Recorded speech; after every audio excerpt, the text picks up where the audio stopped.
بسم اللہ الرحمن الرحیم۔ شروع اللہ تعالیٰ کے بابرکت نام سے جو بڑا مہربان اور نہایت رحم کرنے والا ہے۔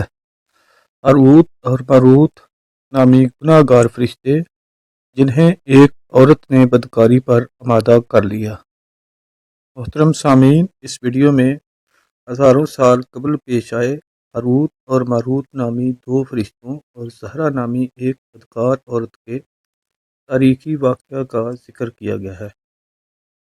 تفسیر نعیمی کی بعض روایات بیان کرتی ہیں کہ حضرت ادریس علیہ السلام کے زمانے میں ایک مرتبہ اللہ تعالیٰ نے آسمانوں اور زمین کے درمیان حائل پردوں کو حکم ربی سے ہٹا دیا، تو جب فرشتوں نے زمین پر انسانوں کے فسادات دیکھے تو اللہ کے حضور عرض کیا کہ اے پروردگار، تو نے دنیا میں کیسی مخلوق کو حکومت دی ہے جو دنیا میں بہت ظلم و ستم کرتی ہے، یہ نہایت بدکار ہیں۔ اس سے کہیں بہتر ہوتا اگر دنیا میں ہم فرشتوں کو اپنا نائب بنایا ہوتا، ہمیں زمین پر حکومت دی جاتی تو ہم بہت امن کے ساتھ دنیا میں رہتے۔ اس پر اللہ تعالیٰ نے فرشتوں سے فرمایا کہ انسان کو غصہ اور شہوت جیسی کمزوریاں عطا کی گئی ہیں، اگر آپ انسانوں کی جگہ پہ ہوتے ان سے بھی زیادہ دنیا میں خون خرابہ اور قتل و غارت کرتے۔ فرشتے کہنے لگے کہ ہم تو گناہ کے پاس بھی نہ جائیں گے۔ ایسا یہ ہوا کہ فرشتوں کی اس جماعت کے دو اعلیٰ درجے کے پرہیزگار فرشتے چن کر انہیں یہ انسانی کمزوریاں دی جائے اور زمین پر اتار دیا جائے۔ جو ہاروت ماروت کو شہر بابل میں اتار دیا گیا اور ان کو قاضی کے منصب پر فائز کر دیا گیا۔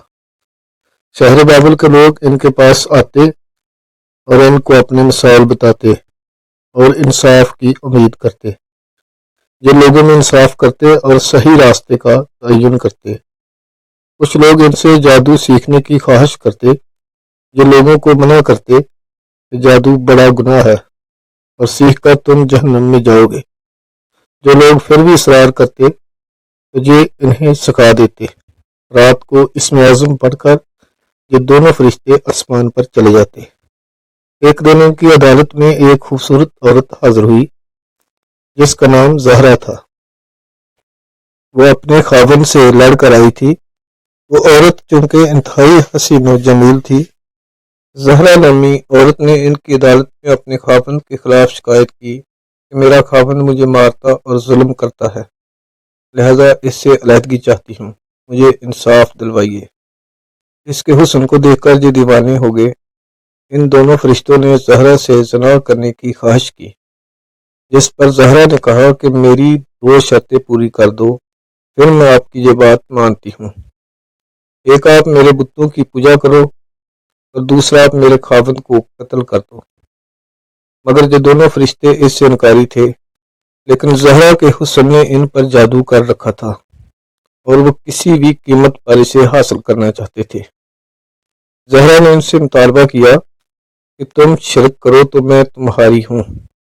ہاروت ماروت جانتے تھے کہ شرک ایسا گناہ ہے اس کی معافی نہیں ہے، انہوں نے انکار کر دیا۔ اب زہرا نے شرط پیش کی کہ میرے خاوند کو قتل کرو۔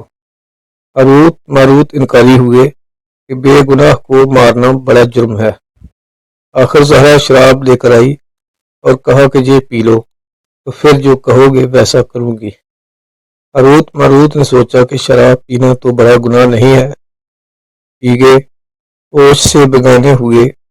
زہرا نے بدکاری کے بدلے ان سے اپنے بت کو سجدہ بھی کروایا اور خاوند بھی قتل کروا دیا۔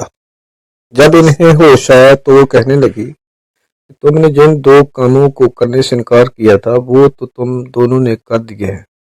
پھر اللہ تعالیٰ نے انہیں ان گناہوں کے بدلے دنیا کی سزا اور آخرت کے عذاب میں سے ایک کو قبول کرنے کا حکم دیا، انہوں نے دنیا کی سزا کو قبول کر لیا۔ تفسیر نعیمی میں بتایا گیا ہے کہ ہاروت ماروت دونوں اسم اعظم جانتے تھے۔ اسم اعظم پڑھ کر وہ ہر رات آسمان پر چلے جاتے تھے۔